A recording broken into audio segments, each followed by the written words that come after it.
안녕하세요. 책 읽어주는 할아버지, 찰떡이 할아버지입니다. 할아버지와 함께 책을 읽고 있는 친구 나무님의 사랑스러운 아기 강건이는 이제 태어난 지 8개월째라는군요. 아직 할아버지가 책 읽어주는 이야기를 잘 알지는 못한다고 합니다. 할아버지는 건이가 건강하게 무럭무럭 자라서 할아버지 이야기를 재미있게 듣게 되기를 기다립니다. 그나 씩씩하고 건강하게 잘 자라거라. 오늘부터는 엄마랑 아가랑 행복한 태교동화 전래동화 편을 읽어드리도록 하겠습니다. 이 책은 김수경님께서 글을 쓰시고 리들 다빈치에서 그림을 그렸군요. 그럼 첫 번째 이야기 북두칠성 이야기를 읽어드리겠습니다. 사랑하는 나의 아가 안녕. 엄마는 어릴 적에 옛날에로 시작하는 이야기를 부모님으로부터 많이 듣곤 했단다. 오래도록 전해지는 옛날 이야기 중에는 참으로 재미난 것이 많지. 이제부터 엄마도 내게 그런 재미있는 이야기를 들려주려고 해. 이 여러 이야기를 통해 내가 더욱 지혜롭게 성장하는 아이가 되었으면 하고 바라면서 말이야. 자, 그럼 그 첫 이야기로 효성이 지극했던 7 형제를 만나볼까? 옛날 한 마을에 홀어머니와 효심이 지극한 7 형제가 살고 있었어요. 그 7 형제는 온갖 정성을 다하여 언제나 밤낮으로 어머니를 보살폈지요. 효성이 지극한 7 형제는 항상 동네 사람들의 자랑거리였답니다. 7 형제는 매일매일 남보다 먼저 좋은 나무를 베어다가 어머니 방에 불을 떼어드렸지요. 그러기 위해서 형제는 매일 아침 일찍 산으로 가서 나무를 베곤 했답니다. 쪼롱쪼롱 쪼로롱. 오늘은 이 나무로구나. 매일 아침 만나는 산새는 형제의 어깨에 올라앉아 노래하곤 했어요. 쿵 쿵. 산골짜기 곳곳에는 우렁찬 도끼 소리가 울려 퍼졌지요. 오늘은 다른 날보다 나무를 많이 해서 어머니를 더 따뜻하게 모셔야지.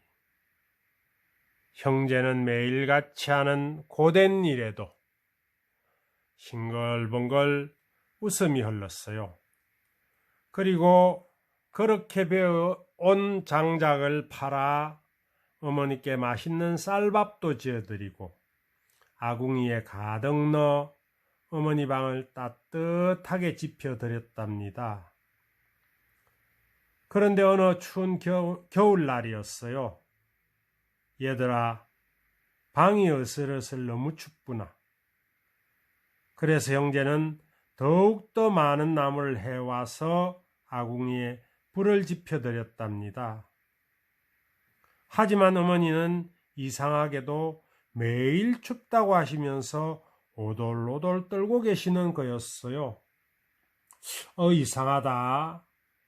이렇게 방이 뜨겁기만 한데 어쩐 일이실까?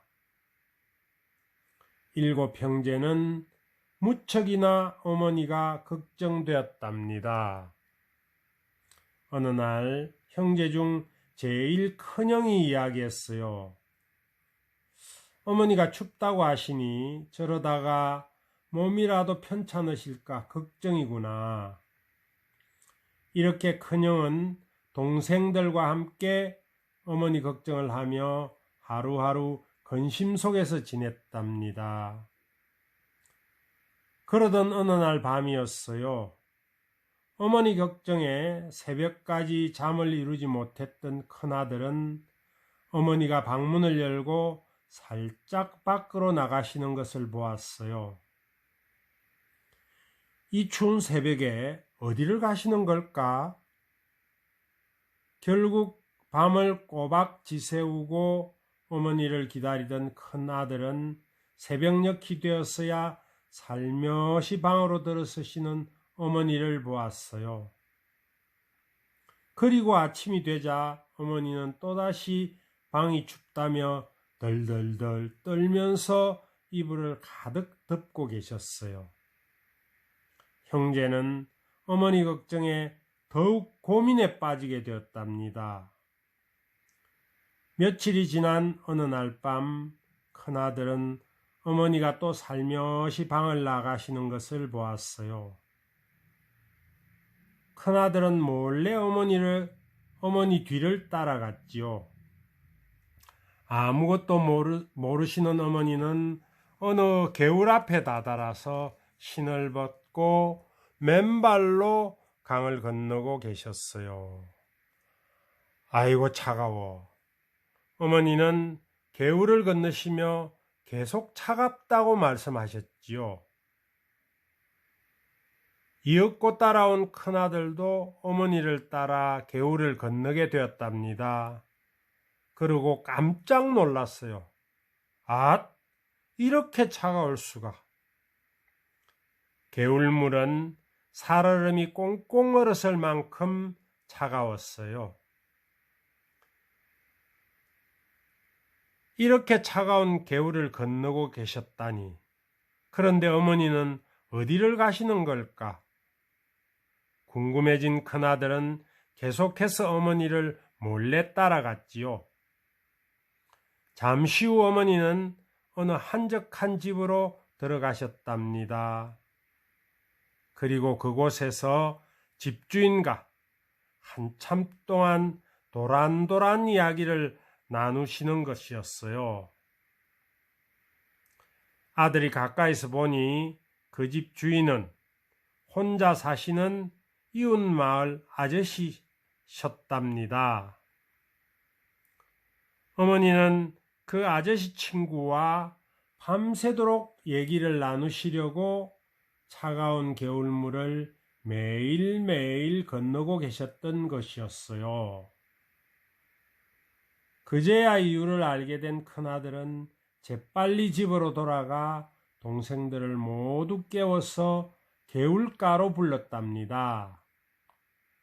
그리고 어머니의 사연을 형제들에게 이야기해 주었지요. 얘들아, 어머니가 오시기 전에 빨리 이 개울에 다리를 놓쳤구나. 영차, 영차. 형제는 열심히 징검다리를 놓기 시작했답니다. 어머니가 다시 개울을 건너시기 전에 징검다리를 완성해야 했기 때문이었어요. 어느덧 날이 어슴푸레 밝아오자 어머니는 집으로 돌아오기 위해 개울가 앞에 다다르게 되었답니다. 그런데 어머니는 깜짝 놀라고 말았어요. 아이고 신기해라. 누가 밤사이 징검다리를 놓았네 그려. 그동안 개울을 건널 때면 무척 추웠는데 누군지 고맙기도 하지. 어머니는 자신의 7 아들이 다리를 놓은 줄은 꿈에도 몰랐답니다. 그리고 매일 밤 다리를 건널 때마다 징검다리를 놓은 누군가에게 고마워하며 간절히 기도를 드렸지요. 누군지 모르지만 이 다리를 놓은 사람이 죽으면 하늘의 별이 되게 해주세요. 그러자 어머니의 기도를 들어주신 하느님이 7 형제가 죽자 정말로 하늘의 별로 만들어 주셨다고 해요. 바로 그 별들이 국자 모양을 한 북두칠성이라고 하네요. 자, 아가야, 어떠니? 일곱 형제의 마음이 참으로 기특하구나. 부모님의 사랑에 보답하는 이 아이들의 효성이 너무 따뜻하고 감동적이어서 마음을 풍요롭게 하는구나. 아가야, 내가 엄마 곁으로 찾아와 준 것이 이 엄마에게는 가장 큰 효도라는 것을 알고 있니? 앞으로 무럭무럭 건강하게 쑥쑥 자라주렴. 그리고 내가 태어나면 엄마와 함께 하늘의 북두칠성을 찾아보자꾸나. 사랑한다, 아가야.